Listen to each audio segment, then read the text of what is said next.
On this episode of the CBD University podcast, the first 4 months of 2021 are in the books. A look back at some of the biggest regulatory news from the industry, an update on CBD in Mexico from episode 51, and what we are keeping an eye on heading into May. Industry advocate and attorney Rod Kight returns to the CBD University podcast, and it starts right now.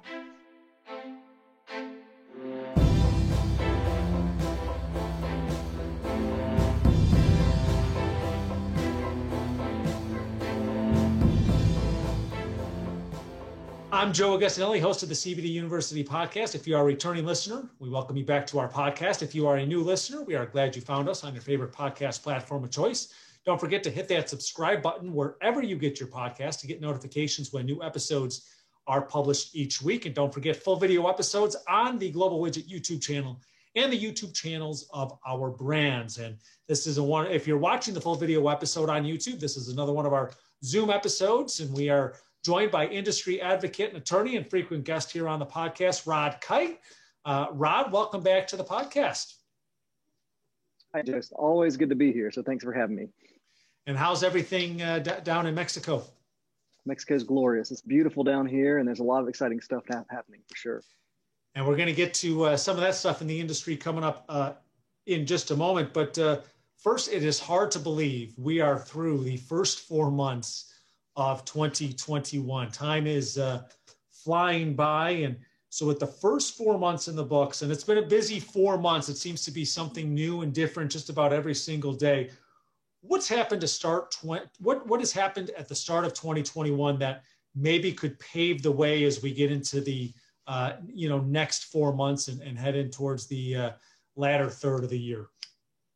Yeah, well, I think, we saw a lot of difficulty through COVID for a lot of industries, including the hemp and CBD industry back in 2020. And I think what we've seen with the first quarter of 2021 is that ice is beginning to thaw and the industry is beginning to really move forward in some new and unique ways.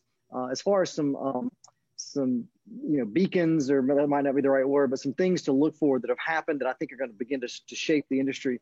There are at least two that I can think of. One is the emergence of Delta-8 THC as a hemp compound that consumers really like. And it went from being something that no one had heard of to something that's being written about in Rolling Stone and Newsweek and reported on NPR and TV stations. And we get calls about it every day. So I think Delta-8 and from pulling back and in a bigger picture, new hemp cannabinoids in general. I think we're going to beginning to see that market. It's going to start to roll, whether it be Delta-8 or CBG or CBC and other combinations of cannabinoids other than CBD. I think that's going to be big, and we're seeing a preview of it here.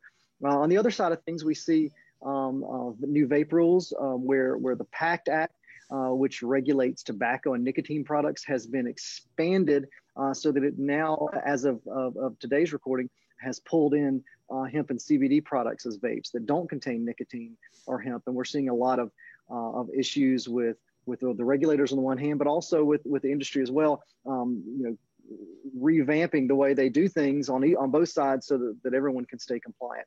And I think we're going to see more of that. And again, just a forecast, maybe a better word than a beacon, but a forecast of how regulations are going to continue to evolve in the industry. Shifting gears, back on episode 51 of our podcast, we featured the Secretary General of the National Cannabis Industry Association in Mexico. Obviously, a lot of attention on the industry in Mexico because of the size of the market there, as I mentioned earlier, based there now. So what's the latest on where things stand at the time of this recording? Yeah, as of the time of this recording, what we have is the Mexican Congress. The lower house has passed a bill. It's now sitting in the upper house, which they call the Senate, and waiting to be passed. The Mexican Supreme Court has ordered the Mexican Congress to legalize cannabis no later than April 30th, which as of this recording is just a few days away. We'll see if that happens. The Mexican Supreme Court has ordered the Congress to do this, and Congress has applied for and received several extensions over the years. We don't know yet whether or not that's going to happen or whether they're going to go ahead and pass the bill. I'll say with just a little bit more background, there was a bill that the Senate approved, sent to the lower house, and that almost got approved, but then there were some tweaks, and then the lower house is now passed a bill, and now it's up to the Senate, and they're looking at some tweaks. And much like our Congress, the two houses kind of work together and oppose each other too with these bills and different groups wanting different things. So I think the short answer, now that I've given the long answer, is that my fingers are crossed that we're going to see full legalization within a week of this recording. Whether or not that actually occurs remains to be seen. And if there is an update to that, we'll have that in the copy of this podcast episode. Once the recording is uploaded, this podcast will be published, obviously, just right after that deadline in the beginning of May. So we'll update our listeners and viewers on that. And we talked a little bit about it. So let's shift gears back here to the U.S. We've seen quite a bit of movement, really from state to state with recent legislation. What are some of the key points in what we've seen so far? And do you think we're going to continue to see more state by state regulations before we get anything out of the federal government? Yeah, I think we are. I think by and large, the cannabis industry, whether we're talking about marijuana, we're talking about hemp, we're talking about CBD or THC, is a state by state thing. And I think that's going to be the case no matter what. We're likely to see Congress pass some new laws regarding marijuana and CBD. And for all we know, maybe even hemp itself over the term of this administration, the next 4 years. But what's likely to happen in a lot of respects is that Congress is going to, it might pull THC and marijuana off the controlled substances list. It may redefine hemp and increase THC levels or whatnot. But I think it's still going to give a lot of leeway for the states to regulate these products in the way that they deem fit. So we're going to continue to see a patchwork of state regulations. I will say that just within the past week, we now have all 50 states have legislation that allows growing hemp. So Idaho became the 50th state.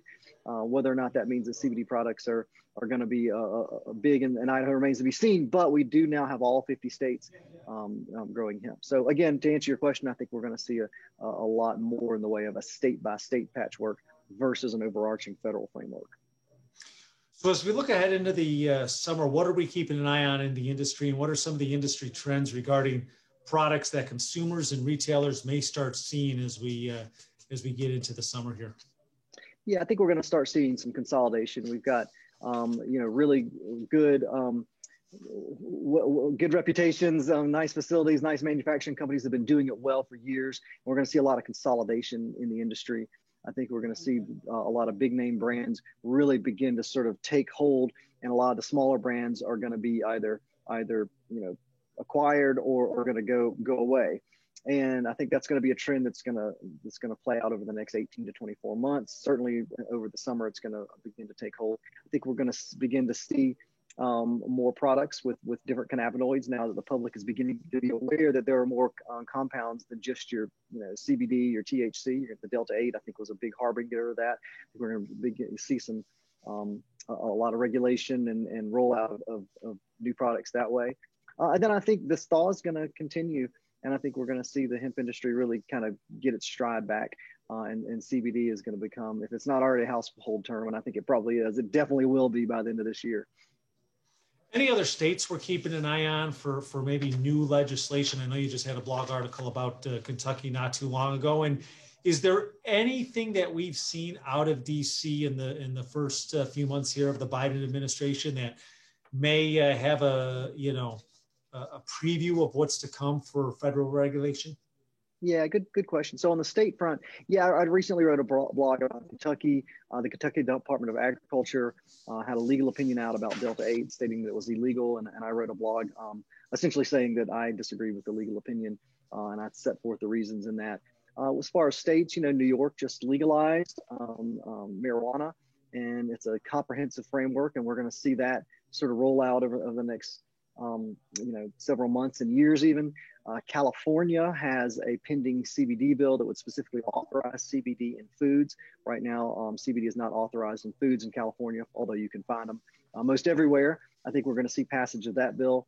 With respect to the Biden administration, I think the main thing we've seen is, first of all, we're going to see a changeover in a lot of federal agencies, change the tone, whether it be the FDA primarily, potentially other agencies like the DEA, and how the feds regulate cannabis products, and specifically hemp and CBD. But also, I think most notably as of today's date, we've seen passage of the Safe Banking Act with the House of Representatives. And there's a lot of momentum, and most commentators tend to believe that it's going to pass the Senate as well. That's huge because banking has been an issue that has really held or lack of banking, I should say, held the industry back for years now. And so I think that's going to be the first step towards some real positive forward growth.